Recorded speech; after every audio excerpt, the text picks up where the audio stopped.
counties have deliberately unbundled large tenders into smaller, accessible lots, streamlined supplier registration processes, and improved payment timelines to safeguard small enterprises from cash flow strain.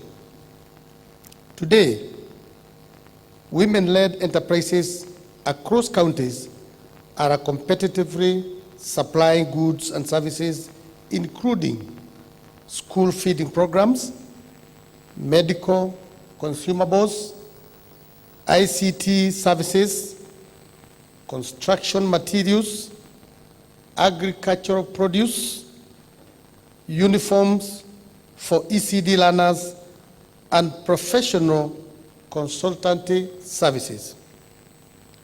This is not tokenism. It is structured economic inclusion.